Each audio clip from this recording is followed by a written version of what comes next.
We'll debate some more. Thank you, sir. Thank you. I have a quick question. We will engage. I was listening to your ad today, and it says that you're going to stand up against La Raza.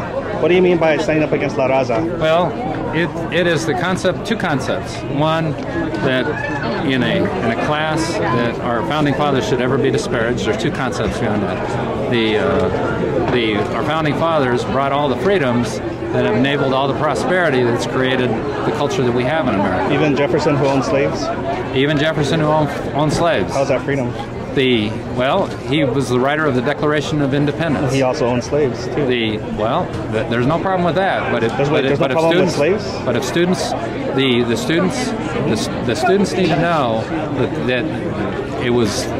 And for example, with Benjamin Franklin, he led president of the Abolitionist Society.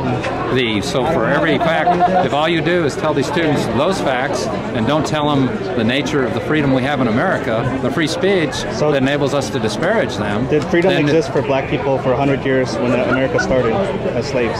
Well, for Benjamin Franklin's slaves it did. He freed them all. He was a founding father.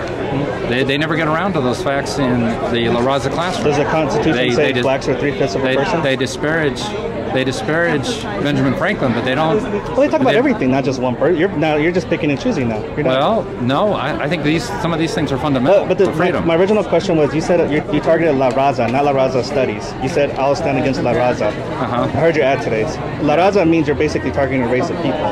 Well, I would disagree. So what do you mean by when you stand against La Raza?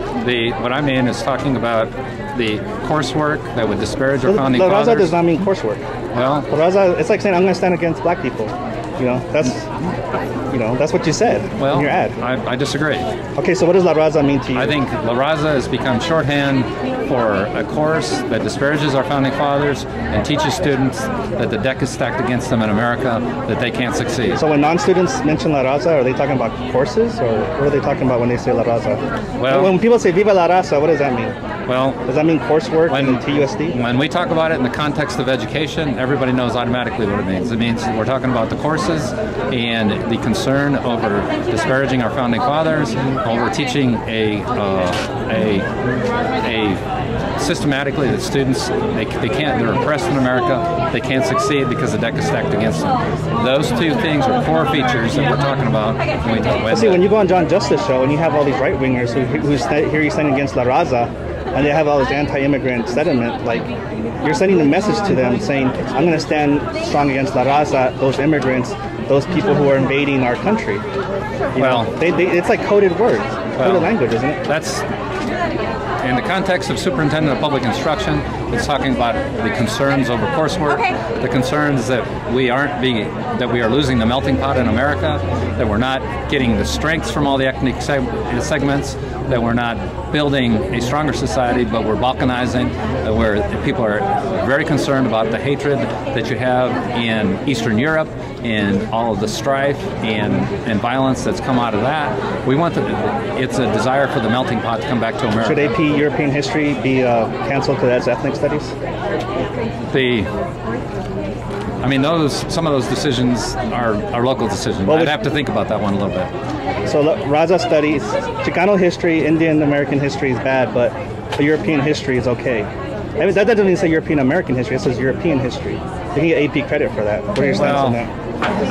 My belief is that we need to celebrate the melting pot. There are many hugely genuine Hispanic American heroes. I absolutely want to make them a part of the culture of education, and that should be. There's all kinds of ways you can solve this in a positive way. So would you ban European history?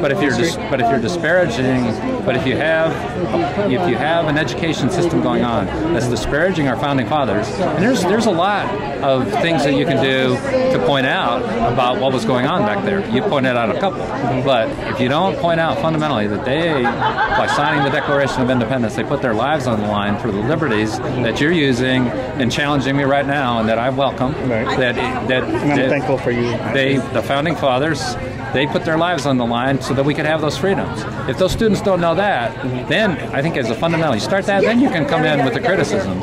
But if you never point that out, what they passed on to us, then I think those students are being shortchanged, and they're losing a vision of the potential of America. So is AP European history ethnic studies or no?